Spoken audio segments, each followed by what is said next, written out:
தவண்டாய் வாழி தாமிரபரணிங்கிறோம். அந்த தாமிரபரணி தண்ணியே உன் ஜாதிக்கு இல்லை என் ஜாதிக்கு இல்லைன்னு இல்லை, அது மொத்த திருநெல்வேலிக்கும் எல்லாவனும் அந்த தண்ணியை குடிச்சுதான் வளர்றான் வாழ்றான். ஆனா எங்க இருந்து இந்த ஜாதி உள்ள வந்து எட்டி பாக்குது அப்படிங்கிறது வந்து உண்மையிலேயே மிக முக்கியமான நெல்லை மண்ணையே தலைகுனிய வைக்கக்கூடிய ஒரு சம்பவம். உதய தாட்சாயினி காதல் வயப்படுறார். காதல் வயப்படுறதுனா மதன் அப்படின்னு சொல்லக்கூடியவர் மீது காதல் வருது. அந்த உதய தாட்சாயினி என்ன சமூகம் அப்படின்னு பாத்தீங்கன்னா, நான் சமூகங்களுடைய பேரை ரொம்ப வெளிப்படையா சொல்ல முடியாதுட்டாலும் கூட நான் சில யூகங்களுடைய அடிப்படையில சொல்றேன். அதாவது சின்னத்துரைக்கு ஒரு தங்கச்சி, அவங்க பேர் சந்திரா. இவங்களுக்கு நாங்குநேரி தான் ஊருனாலும் நாங்குநேரியில் இருக்கக்கூடிய ஸ்கூல்ல சேர்க்கல அவங்க அம்மா. வள்ளியூர்ல போய் அங்க இருக்கக்கூடிய பள்ளிக்கூடத்துல சேர்த்துருந்தாங்க. அது ஏங்க, நாங்குநேரில் ஸ்கூல் இல்லையா? நாங்குநேரி பெரிய ஊர் தானே, பள்ளிக்கூடங்கள்ல கயிறு கட்டிட்டு வர்றதுக்கு முதல்ல தடை விதிக்கணும். ஏன் சார் என்ன இருக்கு அப்படின்னு.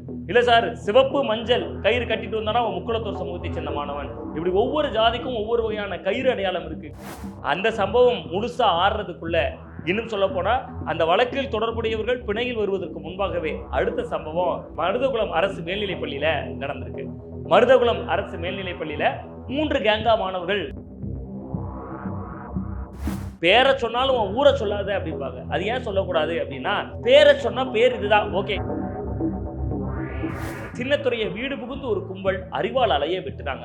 6 மாணவர்கள் அது அப்படிங்கிறதான் இதுல ரொம்ப யோசிக்க வேண்டிய, எந்த அளவுக்கு பள்ளிக்கூடம் வரைக்கும் ஜாதிய வன்மம் வேரூன்றி இருக்கு அப்படிங்கிறத சிந்திக்க வேண்டிய ஒரு விஷயம். 23 வயதான ஒரு இளம்பெண். பொதுவா நமக்கு சட்டம் கொடுத்திருக்கக்கூடிய அனுமதியின்படி ஒருவர் 18 வயது ஆயிட்டாலே அவங்க மேஜர், அவருடைய வாழ்க்கையை அவர் தீர்மானிப்பதற்கான ஒரு தகுதியை பெற்றுறார். யாரை மனம் முடிக்கணும் அப்படிங்கிறத அவர் முடிவெடுக்கக்கூடிய ஒரு ஆற்றலை பெற்றுறார். அரசு அப்ப ஒண்ணுமே செய்யலையா அப்படின்னு நீங்க கேட்கறது எனக்கும் புரியுது. 1 இல்ல 2 இல்ல 220 முகாம்கள் நடத்தியிருக்காங்க. பள்ளிக்கூடங்கள்ல மட்டும் ஜாதியை கடந்து நம்ம இயங்கணும் அப்படிங்கக்கூடிய ஒரு சித்தாந்தத்தினுடைய அடிப்படையில 220 முகாம்கள் நடத்தப்பட்டிருக்கு தமிழக காவல்துறை ஒத்துழைப்போட.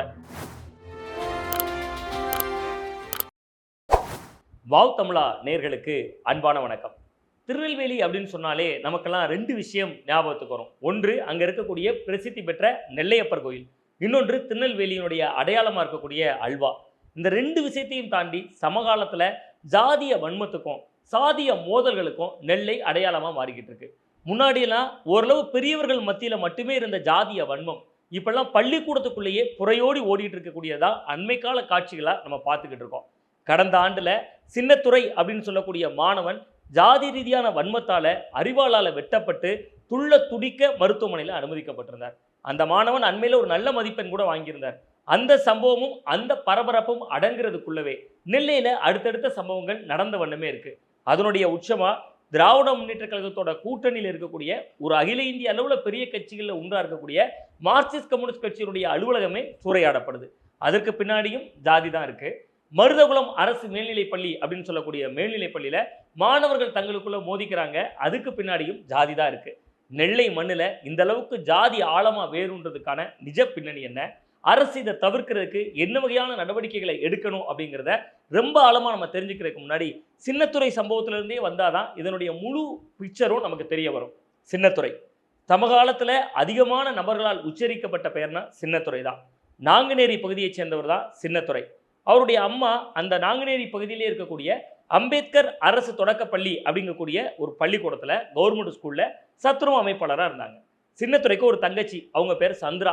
இவங்களுக்கு நாங்குநேரி தான் ஊருனாலும் நாங்குநேரியில் இருக்கக்கூடிய ஸ்கூலில் சேர்க்கல அவங்க அம்மா. வள்ளியூரில் போய் அங்கே இருக்கக்கூடிய பள்ளிக்கூடத்தில் சேர்த்துருந்தாங்க. அது ஏங்க, நாங்குநேரில் ஸ்கூல் இல்லையா? நாங்குநேரி பெரிய ஊர் தானே, அங்கே ஏன் ஸ்கூல் இல்லையா? வள்ளியூரும் பேரூராட்சி பகுதி தான், நாங்குநேரியும் பேரூராட்சி பகுதி தான். இருந்தாலும் ஏன் அவங்க போய் வள்ளியூரில் போய் சேர்த்தாங்கன்னா, அதுக்கு பின்னணியே இந்த ஜாதியினுடைய ஆழம் எவ்வளவு தூரம் நெல்லை மண்ணில் வேரூன்றி இருக்கு அப்படிங்கிறதுக்கு ஒரு உதாரணமாக இருக்கலாம். பொதுவாக கிராம பகுதிகளில் பெரியவங்க ஒரு சொலவடை சொல்லுவாங்க. பேரை சொன்னாலும் ஊரை சொல்லாத அப்படிம்பாங்க. அது ஏன் சொல்லக்கூடாது அப்படின்னா, பேரை சொன்னால் பேர் இதுதான் ஓகே. இன்னைக்கு எல்லா சமூகத்திலையும் எல்லாருக்கும் எல்லா பேரும் வைக்கக்கூடிய பழக்கம் இருக்கு. இப்போ ராஜா அப்படிங்கக்கூடிய பேர்னா அது எல்லா சமூகத்திலையும் ராஜாங்கிற பெயர் இருக்கலாம். அதே நேரத்தில் ஊரை சொல்லும் போது அந்த ஊரில் எந்த சமூக மக்கள் இருக்காங்க அப்படிங்கிறத எளிதாக அடையாளப்படுத்திடுறாங்க. அப்படிங்கிறதுக்காக தான் பேரை சொன்னாலும் ஊரை சொல்லாத அப்படின்னு ஒரு பழமொழியே உருவாச்சு அப்படின்னு பெரியவங்க சொல்லுவாங்க. அதே மாதிரி தான் நாங்குநேரியில் சேர்த்தா நம்ம பையனோட ஜாதி தெரிஞ்சிடும், ஜாதி ரீதியான வன்மம் அவனுக்கு மேலே பாய்ச்சப்படுறதுக்கான வாய்ப்பு இருக்குன்னு சொல்லி தான் பட்டியல் சமூகத்தை சேர்ந்த சின்னத்துறையை நாங்குநேரியில் சேர்க்காம பக்கத்தில் அங்கேருந்து ஒரு பேருந்து பிடிச்ச போகிற அளவுக்கு தூரம் இருக்கக்கூடிய வள்ளியூரில் சேர்த்துருந்தாங்க. ஆனாலும் ஜாதி ரீதியான வன்மத்தோட சின்னத்துறையை வீடு புகுந்து ஒரு கும்பல் அறிவால் அலைய வெட்டுனாங்க. 6 மாணவர்கள் அது அப்படிங்கிறதான் இதுல ரொம்ப யோசிக்க வேண்டிய, எந்த அளவுக்கு பள்ளிக்கூடம் வரைக்கும் ஜாதிய வன்மம் வேரூன்றி இருக்கு அப்படிங்கிறத சிந்திக்க வேண்டிய ஒரு விஷயமா இருந்துச்சு. அப்படி வெட்டப்பட்ட போது அவருடைய தங்கச்சி சந்திரா வந்து தடுக்கிறாங்க. சந்திராவுக்கும் வெட்டு காயம் பட்டுச்சு. 2 பேருமே பாளையங்கோட்டையில் இருக்கக்கூடிய ஹைகிரவுண்ட் அரசு மருத்துவமனையில் அனுமதிக்கப்பட்டிருந்தாங்க. அப்படி அனுமதிக்கப்பட்ட நிலையிலும் அவருக்கு அங்கேயே போய் பாடம் நடத்துனாங்க ஆசிரியர்கள். அரையாண்டு தேர்வு கூட அங்கே ஜிஹெச்ல இருந்து தான் எழுதினாரு சின்னத்துரை. தொடர்ந்து முழுவாண்டு தேர்வில் 600 மதிப்பெண்களுக்கு 469 மதிப்பெண் பெற்றிருந்தாரு சின்னத்துரை.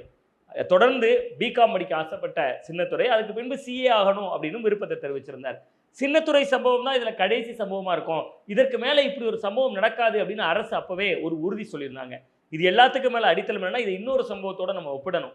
எப்படி இன்றைக்கு கள்ளக்குறிச்சியில் கள்ளச்சாராய மரணம் ஏற்படுகிற பொழுது அரசு மரக்காணம் சம்பவம் நடந்த பொழுதே விழுப்புரம் செங்கல்பட்டு மாவட்டங்களில் 22 பேர் மரணித்த பொழுதே அரசு ஒரு உத்தரவாதம் தந்தாங்க, இதுதான் கடைசி மரணமாக இருக்கும், இனிமேல் இது போன்ற ஒரு சம்பவம் நடக்காது அப்படின்னு சொல்லியிருந்தாங்க. அதே மாதிரி தான் சின்னத்துரை சம்பவத்தில் இதுதான் ஜாதிய ரீதியான வன்மத்தில் கடைசி சம்பவமாக இருக்கும், இனிமேல் பள்ளிக்கூடங்களில் நெல்லை பகுதிகளில் ஜாதிய மோதல்களே இல்லாமல் தடுப்போம் அப்படிங்கிறதா தான் அரசு தொடர்ந்து முயற்சிகளை எடுத்துகிட்டு வந்துச்சு. அரசு அப்போ ஒன்றுமே செய்யலையா அப்படின்னு நீங்கள் கேட்கறது எனக்கும் புரியுது. 1 இல்லை 2 இல்லை 220 முகாம்கள் நடத்தியிருக்காங்க. பள்ளிக்கூடங்களில் மட்டும் ஜாதியை கடந்து நம்ம இயங்கணும் அப்படிங்கக்கூடிய ஒரு சித்தாந்தத்தினுடைய அடிப்படையில் 220 முகாம்கள் நடத்தப்பட்டிருக்கு தமிழக காவல்துறை ஒத்துழைப்போட. ஆன பின்பும் நெல்லையில் என்ன நடக்குது? ஜூன் 13ஆம் தேதி நடந்த ஒரு சம்பவம் ஒட்டுமொத்த தமிழகத்தையுமே உழுக்குச்சு. அது என்ன சம்பவம் அப்படிங்கிறத தெரிஞ்சுக்கிட்டு நம்ம இப்போ திரும்பியும் நெல்லையில் இன்னொரு மாணவர் மோதலுக்குள்ளேயும் நம்ம வர வேண்டியிருக்கு. திருநெல்வேலியில் பெருமாள்புரம் அப்படிங்கக்கூடிய பகுதி, அந்த பெருமாள்புரம் பகுதியில் உதய தாட்சாயினி அப்படின்னு சொல்லக்கூடிய ஒரு பெண், 23 வயதான ஒரு இளம் பெண். பொதுவாக நமக்கு சட்டம் கொடுத்துருக்கக்கூடிய அனுமதியின்படி ஒருவர் 18 வயது ஆயிட்டாலே அவங்க மேஜர், அவருடைய வாழ்க்கையை அவர் தீர்மானிப்பதற்கான ஒரு தகுதியை பெற்றுறார். யாரை மனம் முடிக்கணும் அப்படிங்கிறத அவர் முடிவெடுக்கக்கூடிய ஒரு ஆற்றலை பெற்றுறார். அந்த 23 வயதான உதய தாட்சாயினி காதல் வயப்படுறார். காதல் வயப்படுறதுனா மதன் அப்படின்னு சொல்லக்கூடியவர் மீது காதல் வருது.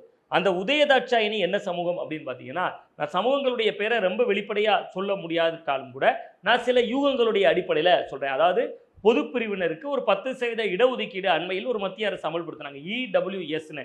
அந்த இடபிள்யூஎஸ் ஸ்கீமுக்குள்ளே வரக்கூடிய ஒரு சமூகத்தை சேர்ந்தவர் தான் உதய தாட்சாயினி. அப்போ அவரை பட்டியல் சமூகத்தை சேர்ந்த ஒரு பையன் காதலிக்கிறார். 2 பேருமே ஒருத்தரை ஒருத்தர் காதலிக்கிறாங்க. மதன் அப்படின்னு சொல்லி அந்த பையனுடைய பெயர். மதன் காதலிக்கிறாங்க. அந்த காதல் 2 பேருடைய வீட்டுக்கும் தெரிய வருது. வீட்டில் கடுமையான எதிர்ப்பு ஏற்படுது. இதை தொடர்ந்து எப்படியாவது கல்யாணம் பண்ணணும், வீட்லேயும் பெற்றவங்களும் எதிர்க்கிறாங்க. 2 பேரும் தீண்டாமை ஒழிப்பு முன்னணியை போய் அணுகிறாங்க. அது என்ன தீண்டாமை ஒழிப்பு முன்னணி? அது யாருடைய கண்ட்ரோலில் செயல்படக்கூடிய அமைப்பு அப்படின்னு கேட்டிங்கன்னா, அதனுடைய ஓனர் அப்படின்னு நம்ம சும்மா பொதுவாக நம்ம இதாக சொல்கிற மாதிரி ஒரு வட்டார வழக்கில் சொல்கிற மாதிரி அது யாருக்கு கீழே செயல்படக்கூடிய அமைப்புனா இடதுசாரிகளுக்கு கீழே செயல்படக்கூடிய அமைப்பு. ஆனால் அது முழுக்க இடதுசாரிகள் மட்டுமே இருக்கக்கூடிய அமைப்பானா இல்லை, அங்கே எல்லா கட்சிகள்லையும் இருக்கக்கூடிய, அவங்க திமுகவில் இருக்கலாம், அதிமுகவில் இருக்கலாம், பாஜகவில் கூட இருக்கலாம், காங்கிரஸில் கூட இருக்கலாம், எல்லா கட்சிகளையும் இருக்கக்கூடிய ஒரு சோசலிச சிந்தனை, சமதர்ம சிந்தனை, ஜாதிகளை கடந்த மதங்களை கடந்த சிந்தனை உள்ளவங்களை மட்டும் தீண்டாமை ஒழிப்பு முன்னணியில் சேர்க்குறாங்க. ஆனால் அவங்களுடைய மொத்தத்திலேயே அவங்களுக்கான ஒரு ரிமோட் அப்படின்னு பார்த்தீங்கன்னா அது இடதுசாரிகள் அப்படின்னு சொல்கிறாங்க. அந்த தீண்டாமை ஒழிப்பு முன்னணியை போய் மதனும் உதயதாட்சியனும் என்ன அணுகிறாங்க. அணுகும்போது தான் அவங்க சொல்கிறாங்க, நீங்கள் நேர கம்யூனிஸ்ட் அலுவலகத்துக்கு வந்துருங்க, கட்சி ஆஃபீஸ் வந்துருங்க, சிபிஎம் ஆஃபீஸ் வந்துருங்க. அங்கே பார்த்தீங்கன்னா பெருசாக சிபிஎம் ஆஃபீஸில் லெனின் சிலை இருக்குது. யார்? புரட்சியாளர் லெனின் சிலை இருக்குது. புரட்சியாளர் லெனின் முன்னாடி நீங்கள் ஒரு ஜாதி மறுப்பு திருமணம் பண்ணிக்கங்க அப்படிங்கிறாங்க. ஜூன் 13ஆம் தேதி இந்த ஜாதி மறுப்பு திருமணம் நடக்குது. தொடர்ந்து அடுத்த நாள் இவங்களை பேரண்ட்ஸ் இந்த நேரத்தில் உதயதாட்சாயினியை காணலைன்னு சொல்லிட்டு பல பக்கமும் தேட ஆரம்பிக்கிறாங்க. எல்லா பக்கமும் தேடிக்கிட்டே இருக்காங்க. அப்படி தேடிக்கிட்டே இருக்கக்கூடிய நேரத்தில் 14ஆம் தேதி ஃபேஸ்புக்கில் இவங்களுக்கு ஒரு ஃபோட்டோ வந்து விழுகுது அப்படிங்கிறாங்க. இது நான் சொல்லலை, தமிழக முதல்வர் சட்டமன்றத்தில் அவர் கொடுத்த விளக்கத்திலேயே சொல்கிறார், நாங்கள் என்ன நடவடிக்கை எடுத்திருக்கோம் அப்படிங்கிறதுக்கு முகநூலில் படங்கள் பகிரப்பட்டதை பார்த்துட்டு தான் அவங்க குடும்பத்தினர் வந்தாங்க அப்படிங்கிறாங்க. சிபிஎம் அலுவலகம், ஒரு தேசிய கட்சியான சிபிஎம், மார்க்சிஸ்ட் கம்யூனிஸ்ட் கட்சிக்கு தமிழ்நாட்டை பொறுத்தவரை 2 நாடாளுமன்ற உறுப்பினர்கள் இருக்காங்க. அகில இந்திய அளவில் மார்க்சிஸ்ட் கம்யூனிஸ்ட் கட்சி வலுவான பெரிய கட்சிகளில் ஒன்று. பக்கத்தில் கேரளத்தில் ஆளும் கட்சியாக இருக்குது, அங்கே பினராயி விஜயன் ஆட்சி நடத்தி கொண்டிருக்கிறார். அந்த அளவுக்கு செல்வாக்கு மிக்க ஒரு சிபிஎம் கட்சியினுடைய அலுவலகத்துக்குள்ள ஒரு கும்பல் உள்ளே போகிறாங்க. அங்கே போய் என் பொண்ணுக்கு திருமணம் செய்து வச்சுட்டியா, ஒரு பட்டியல் சமூகத்தை சேர்ந்தவங்களுக்கு திருமணம் செய்து வச்சுட்டியான்னு சொல்லி அங்கு ஏற்படக்கூடிய ஒரு கலவரத்தில் அங்கு கண்ணாடிகள் நொறுக்கப்படுகிறது, அங்கு கதவுகள் உடைக்கப்படுகிறது, சில நிர்வாகிகள் தாக்கப்படுறாங்கன்னு சொன்னபோது தொடர்ந்து அரசு நடவடிக்கை எடுத்து 14 பேர் இந்த விவகாரத்தில் முதல் கட்டமாக கைது செய்யப்பட்டிருந்தாங்க. அதில் 7 பேர் பெண்கள், 7 பேர் ஆண்கள். அதில் 7 பெண்கள் மட்டும் பிணையில் விடுவிக்கப்பட்டிருந்தாங்க. ஆண்கள் 7 பேரும் பிணையில் விடுவிக்கப்படலை. இதில் பார்த்தீங்கன்னா பந்தல் ராஜா அப்படிங்கக்கூடியவர் தான் மூளையா செயல்பட்டார்னு அவர் ஒரு ஜாதி சங்கத்தினுடைய மிக மூத்த பொறுப்பில் இருக்கார். வெள்ளாளர் முன்னேற்ற கழகம் அப்படிங்கக்கூடிய ஒரு அமைப்பை வச்சு அந்த அமைப்பினுடைய இளைஞரணி தலைவராகவும் இருக்கக்கூடிய பந்தல் ராஜாவும் இந்த விவகாரத்தில் கைது செய்யப்பட்டிருந்தார். இது நெல்லையை ரொம்பவே உழுக்குச்சு. இதனால் வரை நெல்லையில் பதிவு பண்ண ஜாதிய ரீதியான வன்மங்கள் எல்லாமே பிற்படுத்தப்பட்ட, மிகவும் பிற்படுத்தப்பட்ட பட்டியல் சமூக மக்களுக்குள்ள ஏற்பட்ட இன குழுக்களுக்குள்ள ஏற்பட்ட மோதல்களாக தான் ரிப்போர்ட் ஆகிட்டு இருந்துச்சு. ஆனால் இந்த மோதல் முற்படுத்தப்பட்ட பிரிவுக்குள்ள இருந்தும் இப்படியான ஒரு வழக்கு பதிவானது நெல்லையை ஏற்கனவே கொஞ்சம் அப்போ ஜாதிய வன்மம் வந்து எல்லா தரப்பு மக்கள்கிட்டையும் நெல்லையில் ஊடுருவிருச்சு அப்படிங்கக்கூடிய ஒரு விவாதத்துக்கு தொடக்கப்புள்ளியாகவும் அமைஞ்சிச்சு. அந்த சம்பவம் முழுசா ஆறுறதுக்குள்ள இன்னும் சொல்ல போனா அந்த வழக்கில் தொடர்புடையவர்கள் பிணையில் வருவதற்கு முன்பாகவே அடுத்த சம்பவம் மருதகுளம் அரசு தொடக்கப்பள்ளி, மருதகுளம் அரசு மேல்நிலைப்பள்ளியில நடந்திருக்கு. மருதகுளம் அரசு மேல்நிலைப்பள்ளியில 3 கேங்கா மாணவர்கள் செயல்பட்டிருக்காங்க. இன்னும் சொல்ல போனா மருதகுளம் கேங்குங்கிறது அங்க ஒரு குறிப்பிட்ட கம்யூனிட்டியான மாணவர்கள் மட்டுமே அதிகமாக இருக்கக்கூடிய ஒரு பகுதி. மருதகுளத்தில் குறிப்பிட்ட சமூகத்தினர் இருக்காங்க. அந்த சமூகத்தை உள்ளடக்கின ஒரு கேங்கை ஏற்படுத்திட்டு அது மருதகுளம் கேங் அப்படிங்கிறாங்க. நாங்குநேரியில் ஒரு குறிப்பிட்ட சமூகம் இருக்காங்க, அது நாங்குநேரி கேங் அப்படிங்கிறாங்க. இதே மாதிரி மூன்றடைப்பில் ஒரு குறிப்பிட்ட சமூகம் இருக்காங்க, அதை மூன்றடைப்பு கேங் அப்படிங்கிறாங்க. மாணவர்கள் அப்படி ஜாதி ரீதியாக குழுக்களா அங்கே சேர்ந்திருந்தாங்க. அங்கே 2 சமூகத்துக்கு இடையில முதல்ல மோதல் ஏற்படுது. மாணவர்களுக்குள்ள ஊர்ல ஏற்பட்ட மோதல், அது இன்னும் சொல்ல போனா மருதகுளம் ஊர்ல ஏற்பட்ட மோதல், அது அப்படியே பள்ளிக்கூடத்திலையும் எதிரொலிக்குது. அங்கே 2 குழுக்களுக்கு இடையில முதல்ல மோதல் நடக்குது. ஒரு குழுல இருக்கிறவங்க, நான் இப்பவும் சொல்றேன், ஜாதிய பெயர்களை நம்ம உச்சரிக்க விரும்பல. காரணம் என்னன்னா நம்மளுடைய பேச்சுகள், நம்மளுடைய உரையாடல்கள் எந்த சமூகத்தினரையும் ஐயோ இப்படி பேசுறாங்களே அப்படிங்கிறத தூண்டிடக்கூடாதுனால அரசு அவர்களை வகைப்படுத்தி இருக்குல்ல, ஒரு செக்டாரா வகைப்படுத்தி இருக்குல்ல கவர்மெண்ட், அது ஓசி, பிசி, எம்பிசி, எஸ்சி, எஸ்டி வகைப்படுத்திருக்காங்கல்ல, அந்த செக்டாரை மட்டும் நான் சொல்றேன். அப்ப முதல்ல அங்க மோதல் யாருக்கு ஏற்படுதுன்னா முற்படுத்தப்பட்ட பிரிவினருக்கும் பிற்படுத்தப்பட்ட சமூக பட்டியலில் இருக்கக்கூடிய ஒரு தரப்பினருக்கும் இடையில தான் முதல்ல மோதல் ஏற்படுது. இதுல முற்படுத்தப்பட்ட மக்களுக்கு ஆதரவா மிகவும் பிற்படுத்தப்பட்ட ஒரு பட்டியலில் இருக்கக்கூடிய ஒரு சமூகம் வந்து சப்போர்ட் பண்றாங்க. இப்படி 2 தரப்பு குழுக்களுக்கு இடையில மோதி கொண்டதுல ஒரு கட்டத்துல அது பிற்படுத்தப்பட்டோர் மிகவும் பிற்படுத்தப்பட்டோருக்கு இடையிலான சண்டையாகவும் மாறிடுது. அப்படி மாறினதுல 2 மாணவர்கள் காயம்பட்டு ஜிஹெச்ல இருந்தாங்க. அந்த 2 மாணவர்கள் உட்பட கிட்டத்தட்ட 9 பேர் வரக்கூடிய 15ஆம் தேதி வரை சிறார் கூர்நோக்கு இல்லத்துக்கு அனுப்பி வைக்கப்பட்டிருக்காங்க. அப்ப என்ன நடக்குது நெல்லையில? இதுக்கு என்னதான் தீர்வு? நானும் நெல்லையில படித்தவன் தான். கல்லூரி காலங்கள்ல எல்லாம் நான் என்னுடைய ஊர் கன்னியாகுமரியா இருந்தாலும் கூட நான் நெல்லையில் படித்தவன் தான். அங்கு ஜாதி எப்படி இருக்கும்னா, ஒரு சாதாரணமாக ஒரு கடைக்கு போனால் கூட அவன் அந்த ஆளு கடப்பா, இவன் இந்த ஆளு கடப்பான்னு ஜாதி ரீதியாக கடைகளை கூட அடையாளப்படுத்துகிற கலாச்சாரம் வந்து நெல்லை மண்ணில் அந்த அளவுக்கு ஆழமாக இருக்குது. தவழ்ந்தாய் வாழி தாமிரபரணிங்கிறோம். அந்த தாமிரபரணி தண்ணியே உன் ஜாதிக்கு இல்லை என் ஜாதிக்கு இல்லைன்னு இல்லை, அது மொத்த திருநெல்வேலிக்கும் எல்லாவனும் அந்த தண்ணியை குடிச்சு தான் வளர்றான் வாழ்றான். ஆனால் எங்கேருந்து இந்த ஜாதி உள்ளே வந்து எட்டி பார்க்குது அப்படிங்கிறது வந்து உண்மையிலே மிக முக்கியமான நெல்லை மண்ணையே ஒரு தலைகுனிய வைக்கக்கூடிய ஒரு சம்பவமாக தான் அதை நம்ம பார்க்க வேண்டியிருக்கு. அது மட்டும் இல்லை, இன்னொன்று பள்ளிக்கூடங்களில் நெல்லையில் எப்படி வர்றாங்க அப்படிங்கிறது ரொம்ப முக்கியமான ஒரு விஷயமா இருக்குது. ஜாதி கயிறணிந்து வர்றாங்க. அழகாக நான் பேசுகிற பொழுது, இது தொடர்பாக பேசுகிற பொழுது சில பள்ளி ஆசிரியர்கள் நம்மக்கிட்ட பேசினாங்க. சார், இன்னமுமே அந்த நீதிபதி சந்துருவினுடைய அறிக்கையை அமல்படுத்தணும், பள்ளிக்கூடங்களில் கயிறு கட்டிட்டு வர்றதுக்கு முதல்ல தடை விதிக்கணும். ஏன் சார் என்ன இருக்குது அப்படின்னு. இல்லை சார், சிவப்பு மஞ்சள் கயிறு கட்டிட்டு வந்தானா அவன் முக்குளத்தூர் சமூகத்தை சேர்ந்த மாணவன். இப்படி ஒவ்வொரு ஜாதிக்கும் ஒவ்வொரு வகையான கயிறு அடையாளம் இருக்குங்க சார். உங்களுக்கே தெரியுது இல்லை சார், அந்த கயிறை நீங்கள் அகற்றிட வேண்டியதானே. நீதிபதி சந்துருவினுடைய அறிக்கையை அமல்படுத்துகிற வரை, அந்த சந்துருவின் அறிக்கையை பின்பற்றுகிற வரைக்கும் ஏன் காத்திருக்கணும்? அறிக்கை வர்ற வரைக்கும் ஏன் காத்திருக்கணும்? நீங்களே அகற்றலாம்ல அப்படின்னு கேட்டதற்கு அந்த ஆசிரியர் சொன்ன பதில் தான் உண்மையிலே நிலைகுலைய வைத்துருச்சு. என்னன்னா, மாணவர்களுடைய செக்டார் இங்கே வந்து எப்படி இருக்குன்னா ஜாதிய அடிப்படையில் இருக்குது. பெஞ்சில் உட்கார்ந்து இருக்கிறதே இத்தனாம் பெஞ்சு ஃபுல்லாக இந்த ஜாதி, இத்தனாம் பெஞ்சு ஃபுல்லாக இந்த ஜாதி. நீங்கள் போய் அந்த பெஞ்சை போய் பார்த்தீங்கன்னா அந்த பெஞ்சில் காம்பஸ் வச்சு அவன் பேர் எழுதலை, அவனோட இலக்கு என்னன்னு எழுதலை, அவனோட லட்சியம் என்னன்னு எழுதலை, அவன் ஊர் பேர் எழுதலை, அவன் ஜாதி பேரை காம்பஸ் வச்சு எழுதி போடுகிற கலாச்சாரம் இன்னைக்கும் நெல்லை மண்ணில் பள்ளிகளில் நீங்கள் அரசு போய் ஆய்வு செய்யலாம். அங்கே இருக்கக்கூடிய மரப்பலகை டெஸ்க்குகளில் இன்னைக்கும் ஜாதியினுடைய பெயரை ஏதோ ஒரு நம்ம எங்கேயோ ஒரு சுற்றுலாத்தலத்துக்கு போனோம்னா ஒரு முள்ளுக்காட்டில் அங்கே இருக்கக்கூடிய கள்ளி செடியில் காதலன் காதலி பேரை சேர்த்து எழுதி போடுறதுக்கான சுவாரஸ்யத்தை விட அங்கே நெல்லை மண்ணில் இருக்கக்கூடிய மாணவர்களுக்கு ஜாதி பேரை எழுதி போடுறதுல ரொம்ப சுவாரஸ்யம் இருக்குங்கிறது அதிர்ச்சி அளிக்கக்கூடிய உண்மையாக இருக்குது. அந்த ஆசிரியர் சொல்கிறார், சார் நான் வந்து ஒரு மாணவன் வந்து ஒரு ஜாதி கயிறை கட்டிட்டு வந்திருக்கான்னா அந்த கயிறை அவுருடான்னு சொன்னேன்னா இந்த எங்க ஜாதியை பிடிக்காம இவர் அவுக்க சொல்றாருன்னு கிளப்பிடுவான்.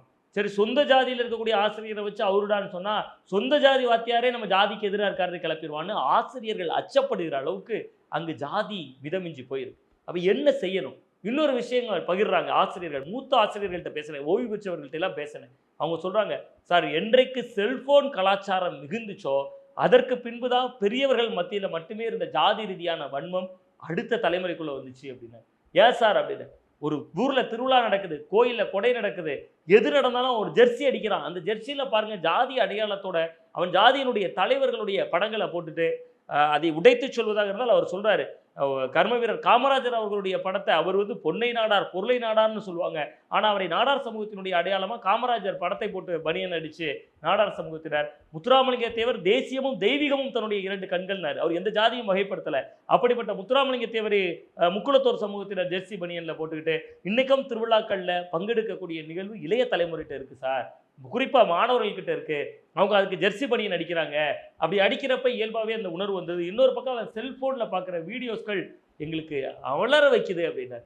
என்ன அலற வைக்குதுன்னா, அந்த மாணவர்கள் அந்த இளைஞர்கள் வேற எதையோ ஒன்றை பார்த்துடல, ஏதோ ஒரு வீடியோ கேம் விளாடுறாங்க, அதுக்கு அடிக்ட் ஆயிடுறாங்கிறதுலாம் இல்லை.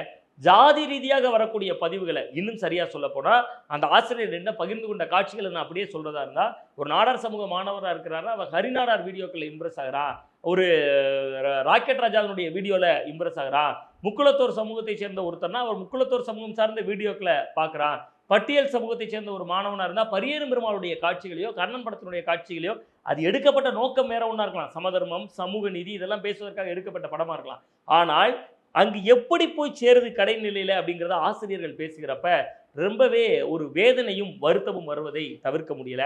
அப்போ அரசு என்ன செய்தால் தீர்வு ஏற்படும்? 220 முகாம்கள் நடத்திட்டாங்க ஏற்கனவே காவல்துறை அப்படின்னு சொன்னாலும் கூட காவல்துறையிலேயே ஜாதி இருக்கு திருநெல்வேலியில அப்படிங்கிறது இன்னமுமே ஒரு அதிர்ச்சியான தகவலாக வந்து விழுந்துச்சு. என்ன விஷயம் அப்படின்னு பார்த்தா, நம்மால் இந்த ஸ்டேஷனுக்கு வந்துட்டாங்க, எஸ்ஐ நம்மால் தெரியுமா அப்படின்னு ஃபேஸ்புக்கில் ஒரு பதிவு எடுத்து காட்டுறார் ஒருவர். நம்மால் இந்த பொறுப்புக்கு வந்துட்டான், இவனை பாராட்டுறோன்னு சொல்லி ஒரு ஜாதியினுடைய குழுக்களில் அவர் போலீஸ் யூனிஃபார்ம்லேயே இருக்கக்கூடிய ஒரு புகைப்படத்தை ஒரு செய்தியாளர் அனுப்பி வைக்கிறார். இது போதாதா சார்? நெல்லை மண்ணில் ஜாதி இன்னமும் வீரியமாக இருக்கிறதுக்கு காவல்துறைக்கு இங்கே ஜாதி இருக்கு, கல்வித்துறையில் இங்கே ஜாதி இருக்கு, அரசியலிலே இங்கே இன்னும் ஜாதி இருக்கு. நெல்லை மண்ணில் ஜாதியை கடந்த ஒரு நிலை வேணும்னா அடிப்படை மாற்றம் தேவை அப்படிங்கிறார். இங்கே கல்வி முறையால் மட்டுமே எந்த மாற்றத்தையும் விதைச்சிட முடியாது. இங்கு சினிமாக்கள்ல இருந்து கல்வி முறைகள்ல இருந்து காவல்துறையில இருந்து எல்லாவற்றிலுமே நெல்லையில் ஜாதி புறையோடி போயிருக்கிறது. அதை மாற்றுவதற்கு அரசு ஏற்கனவே முந்தைய திராவிட முன்னேற்ற கழகத்தினுடைய அரசுல நெல்லையில் நாங்குநேரியில் ஒரு ஐடி பார்க் அமைக்கப்பட்டு அது கிடப்பில் கிடக்க, அதற்கு புத்துயிர் கொடுக்கணும், நிறைய கல்வி கூடங்களை ஏற்படுத்தணும். நீதிபதி சந்துரு கொடுத்துருக்கிற அறிக்கையை போலவே ஜாதி கயிர்கள் கலட்டப்பட வேண்டும். அப்புறம் இன்னொன்று கூட அந்த அறிக்கையில் வந்துச்சு, திலகம் நெற்றி திலகத்தை பற்றி சொல்கிறப்ப இந்த அமைப்புகள்லாம் போர்க்கொடி தூக்குறாங்க. அதுக்கு கூட சொல்கிறாங்க, இங்கே இருக்கக்கூடிய மாணவர்கள் ஒவ்வொரு ஜாதிக்கும் ஒவ்வொரு வகையான கலரை பூசிட்டு வந்துருவாங்கங்கிறாங்க. அதையெல்லாம் கேட்க கேட்க ரொம்ப பயங்கரமாக இருக்குது. இன்னும் நீதிபதி சந்துரு தன்னுடைய அறிக்கையில் சொல்லியிருக்காரு. என்ன சொல்லியிருக்காருன்னா, பள்ளிக்கூடங்களுக்கு பெயர்லேயே ஆதி திராவிடர் பழங்குடியினர் இந்த மாதிரியான அடையாளங்களை எல்லாம் தூக்குங்கிறாரு. உண்மையிலே அதெல்லாம் அமல்படுத்தப்படுகிற பொழுது பள்ளி கல்வித்துறை சீராகும், மாணவர்கள் மத்தியில் மோதல் போக்கு குறையும். என இன்னைக்கும் ஆதி திராவிடர் பள்ளி, பழங்குடியினர் உண்டு உறைவிட பள்ளி, கள்ளர் மீட்பு பள்ளி என்றெல்லாம் பள்ளிகளுடைய பெயர்கள் இருக்கு. இங்கு எப்படி பேரை சொன்னாலும் ஊரை சொல்லாதன்னு சொல்லக்கூடிய ஒரு சொல்படை இருக்கிறதோ பழைய காலத்தில், அதே போல அரசும் இந்த சீரமைப்புகளை எல்லாம் செய்கிற பொழுது நெல்லையில் ஓரளவு கட்டுப்பாட்டை கொண்டு வர முடியும். நிறைவாக ஒன்று, நெல்லையில் இருக்கக்கூடிய பள்ளிகள் அனைத்திலும் ஜாதியை கடந்த ஒரு மனிதத்துவமான ஒரு சிந்தனையை விதைக்க வேண்டிய தேவை இருக்கிறது. அதற்கு தொடர்ந்து காவலர்களை கொண்டு விழிப்புணர்வு முகாம் நடத்துவது என்று சொல்வது சரியான விஷயமாக இருக்காது. பெரிய எழுத்தாளர்கள், கல்வியாளர்கள், சிந்தனையாளர்கள், ஜாதியை கடந்து சாதித்தவர்கள், கலப்பு மனம் புரிந்தவர்கள் போன்றவர்களை கொண்டு அந்த வகுப்புகள் எடுக்கப்படுகிற பொழுதுதான் உண்மையான சமூக நீதியை ஓரளவு நெல்லை போன்ற மண்ணில் எட்டி பார்க்க முடியும். அதுவரை நெல்லை எப்படி இருக்குன்னா, விவேக் ஒரு படத்துல சொல்லுவாரு, என்ன சொல்லுவார்னா, 1000 பெரியார் வந்தாலும் உங்களை எல்லாம் திருத்த முடியாதுன்னு சொல்லுவாரு. அது யாருக்கு பொருந்துகிறதோ இல்லையோ அந்த நெல்லை மண்ணிற்கு பொருந்துகிறது. தவழ்ந்தாய் வாளி தாமிரபரணி பாய்ந்தோடக்கூடிய அந்த தண்ணீரை குடிப்பவர்கள் சிந்திக்கட்டும், தமிழகம் செழிக்கட்டும்.